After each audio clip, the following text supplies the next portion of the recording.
Hello everyone, welcome to Pimpadkar academy और मैं हूँ असिस्टेंट प्रोफेसर रोहिणी पिंपड़कर।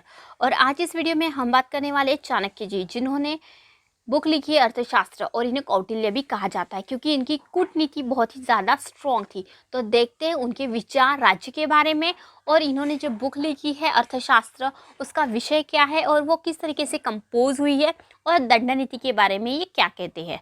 तो चलिए देखते हैं अर्थशास्त्र का विचार क्षेत्र, स्कोप ऑफ अर्थशास्त्र, जिसमें सबसे पहले इन्होंने कहा है राज्य का स्वरूप, नेचर ऑफ द स्टेट किस तरीके से होना चाहिए। कौटिल्य के चिंतन में राज्य की संकल्पना राजतंत्र के रूप में की गई है। दूसरे शब्दों में यहाँ राज्य उस क्षेत्र और जनसंख्या का संकेत देता है जो किसी राजा के नियंत्रण में आता है। देखिए, जो कौटिल्य जी है उन्होंने प्राचीन भारतीय जो दार्शनिक है उन्हीं की तरह सपोर्ट किया है राजतंत्र को, मतलब मोनार्की को वो सपोर्ट करते हैं। वो डेमोक्रेसी को सपोर्ट करते हैं क्या? नहीं। और साथ ही साथ में उन्होंने सिर्फ स्टेट की इसमें दो एलिमेंट को इंपॉर्टेंस दिया है। एक, राजा के पास में क्या होना चाहिए? टेरिटरी होनी चाहिए, और उसके साथ में उसके अंडर में क्या होना चाहिए? पॉपुलेशन होनी चाहिए। जबकि अगर मॉडर्न अगर हम कॉन्सेप्ट देखते हैं स्टेट की, तो उसके अंदर हमें 4 एलिमेंट्स इंपॉर्टेंट होते हैं। एक होती है फिक्स टेरिटरी, साथ में होनी चाहिए उसके ऊपर रहने वाली पॉपुलेशन, उसके बाद में उस पॉपुलेशन को गवर्न करने के लिए होनी चाहिए गवर्नमेंट, और साथ ही साथ में वो जो गवर्नमेंट है उसे अच्छे से काम करने के लिए वो क्या होनी चाहिए? सोवरीन होनी चाहिए गवर्नमेंट। ये बहुत ही इंपॉर्टेंट पॉइंट है कि गवर्नमेंट क्या होनी चाहिए? सोवरीन होनी चाहिए, तभी उसे क्या कहा जाएगा? राज्य कहा जाएगा।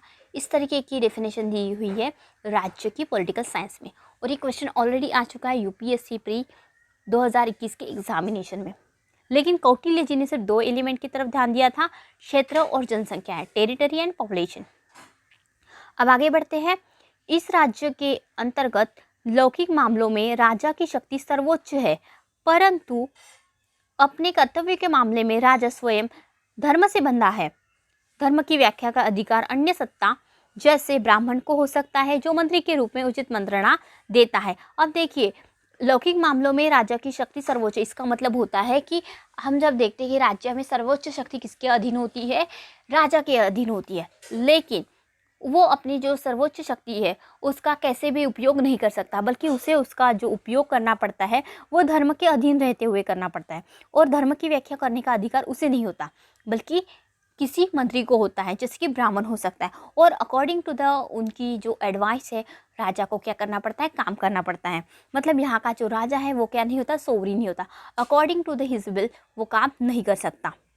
नेक्स्ट है, अंततः कौटिल्य के राज्य में पश्चिमी ढंग की प्रभुसत्ता सोवरिटी के लक्षणों को ढूंढना बेकार होगा। यही अभी उन्होंने कहा कि राजा सोवरीन नहीं है, according to the his will वो काम नहीं कर सकता, अपने मन के हिसाब से काम नहीं कर सकता। कौटिल्य ने राज्य को अपने आप में साध्य मानते हुए जीवन में उसे सर्वोच्च स्थान दिया हुआ है। ये बहुत ही इंपॉर्टेंट लाइन है, इसे नोट डाउन कीजिए, क्योंकि राज्य को कौटिल्य ने क्या माना है? साधन माना है या साध्य माना है? इस तरीके के क्वेश्चन आपको देखने को मिलेंगे। एंड इन इटसेल्फ उन्होंने राज्य को माना है, मतलब साध्य माना है कि राज्य क्या है? सबसे ज़्यादा इम्पोर्टेंस है, सभी चीज़ों में राज्य क्या है? इम्पोर्टेंट है। इस तरीके की बात कौटिल्य जी ने कही है। धर्म और नैतिकता के प्रति उनका दृष्टिकोण रूढ़िता से परे है। राज्य के हित के सामने वे कहीं कहीं नैतिकता के सिद्धांतों को भी परे रख देते हैं। अब देखिए, उन्होंने धर्म और नैतिकता के प्रति जो दृढ़तावादी दृष्टिकोण नहीं अपनाया। उन्होंने कहा है कि जो राज्य है और राज्य का धर्म और नैतिकता ये थोड़ी अलग अलग होती है। जब भी राज्य के ऊपर कोई संकट आए तो डिप्लोमेसी का यूज़ करना चाहिए, और उस संकट को हमेशा से उस राज्य से दूर रखना चाहिए। इस तरीके की बातें उन्होंने कही है। साथ ही साथ में उन्होंने नैतिकता और जो धर्म है उसे राज्य के ऊपर माना है, और राज्य के ऊपर नहीं माना है, बल्कि सर्वोच्च स्थान किसे दिया है? उन्होंने सर्वोच्च स्थान दिया है राज्य को। और इसी तरीके की आपको बातें देखने को मिलेंगी मैकियावली के राइटिंग में। उन्होंने कहा कि राजा के लिए जो नैतिकता होती है वो अलग होती है, और कॉमन लोगों के लिए नैतिकता जो होती है वो अलग होती है। इस तरीके की बातें मैकियावली ने की थी अपनी बुक में, और सेम बातें कौटिल्य जी ने भी की है। तो इसी वजह से कौटिल्य जी को क्या कहते हैं? भारत का मैकियावली कहते हैं। इंडियाज मैकियावली किसे कहते हैं? तो कौटिल्य जी को। नेक्स्ट है हमारा, अब हम जानेंगे कि कौटिल्य जी ने जो अर्थशास्त्र बुक लिखी है उसके अंदर कौन कौन से विषय को इंक्लूड किया है। कौटिल्य के अर्थशास्त्र का विवेच्य विषय पॉलिटिक्स अर्थात राज्यशास्त्र या राजनीति शास्त्र है। मतलब अर्थशास्त्र जरूर नाम है, लेकिन यहाँ पे पॉलिटिक्स की बात की गई है।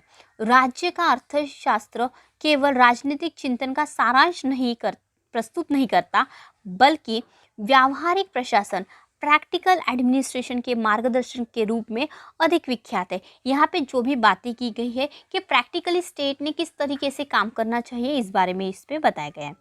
यह युद्ध और एवं शांति दोनों के दौरान पैदा होने वाली व्यावहारिक समस्याओं को ध्यान में रखते हुए प्रशासन के लिए उपयुक्त संयंत्र की संरचना एवं कृत्यों का विवेचन करता है। यह राज्य की नीतियों, नागरिक प्रशासन, अर्थव्यवस्था के संगठन और कानून की समस्याओं का निरूपण करता है और कूटनीति डिप्लोमेसी की विधियों पर भी प्रकाश डालता है।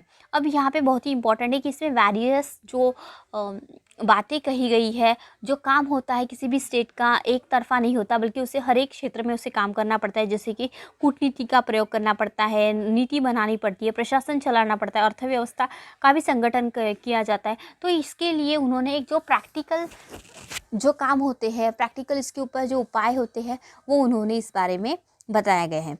अर्थशास्त्र को 15 अधिकरणों, ये इंपॉर्टेंट है आपके लिए, 15 अधिकरणों, क्योंकि यूजीसी नेट में इस तरीके का क्वेश्चन पूछने की संभावना होती है या फिर किसी भी टीचिंग एग्जामिनेशन में पूछ सकते हैं।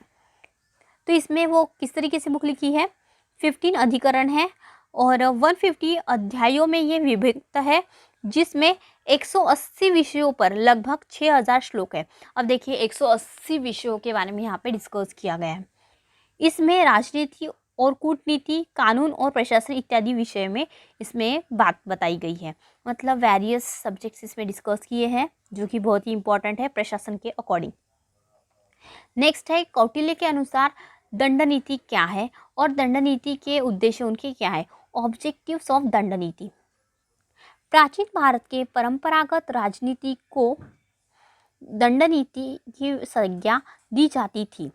दंड या दंडा उस शक्ति फोर्स का प्रतीक था जिसके बल पर राज्य की स्थापना की जाती थी और उस पर अपना नियंत्रण कायम रखा जाता था।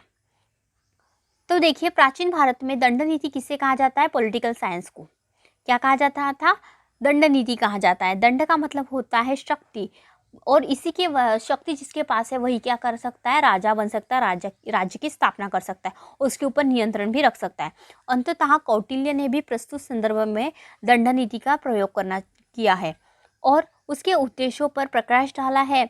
कौटिल्य ने दंड नीति के 4 उद्देश्यों का विवरण दिया है। अब देखिए इन्होंने क्या कहा है कि किसी भी राजा को दंड का प्रयोग किस तरीके से करना चाहिए, इस बारे में उन्होंने कहा है। तो ये 4 एलिमेंट दंड नीति के आपको बिल्कुल बाय हार्ट होने चाहिए या फिर आपके माइंड में ये फिक्स्ड होने चाहिए।